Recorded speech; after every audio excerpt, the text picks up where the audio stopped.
Bonjour et bienvenue dans cette nouvelle vidéo.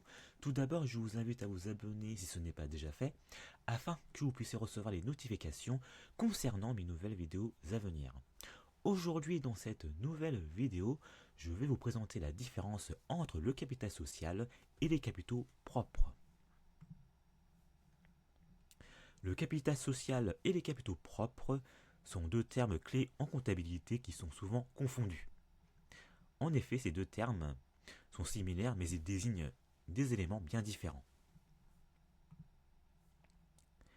Le capital social est la somme totale d'argent que les actionnaires ou les propriétaires ont initialement investi pour créer une entreprise.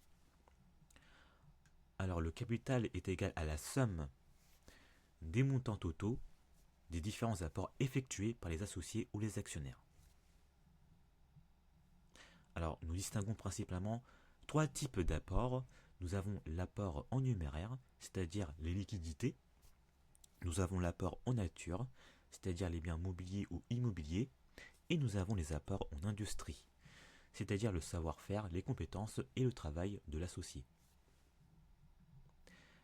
Les capitaux propres correspondent à l'ensemble des ressources d'une entreprise. Alors ces ressources sont constituées à la fois du capital social, mais aussi des résultats réalisés non distribués. Alors les capitaux propres sont aussi constitués des éléments suivants. Alors ils sont constitués des réserves, c'est-à-dire les bénéfices réalisés par l'entreprise qui n'ont pas été distribués aux associés. Nous avons ensuite le report à nouveau, c'est-à-dire les bénéfices qui n'ont pas été distribués aux associés, mais qui ne peuvent pas être ajoutés à la réserve légale de l'entreprise, pour la raison que cette réserve est déjà remplie. Ensuite, nous avons la prime d'émission. Cette prime intervient lors d'une augmentation de capital.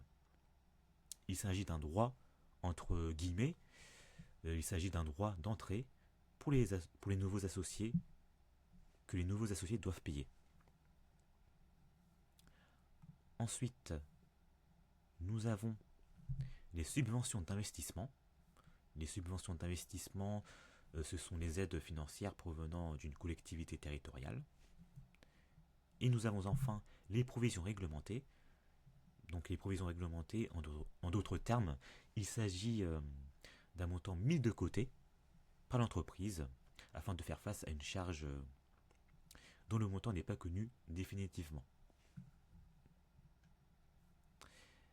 Alors, au moment de la création de la société, les capitaux propres sont constitués uniquement par les capitaux apportés par les associés, c'est-à-dire les biens mobiliers ou immobiliers ou les apports en numéraire. Et l'ensemble de ces capitaux apportés correspondent au capital social. À la fin de chaque exercice comptable, les capitaux propres varient donc en fonction des résultats réalisés mais non distribués. Et en résumé, le capital social correspond aux fonds investis par les associés ou les actionnaires lors de la création de l'entreprise. Justement, euh, les fonds investis peuvent prendre la forme d'apports en numéraire, c'est-à-dire des apports d'argent. Ils peuvent aussi être des apports en nature, c'est-à-dire des biens matériels ou immatériels, ou des apports en industrie, c'est-à-dire les compétences des associés. Les capitaux propres, quant à eux, englobent non seulement le capital social, mais aussi d'autres éléments comme les réserves, les reports à nouveau, les primes d'émission, les subventions d'investissement et les provisions réglementées.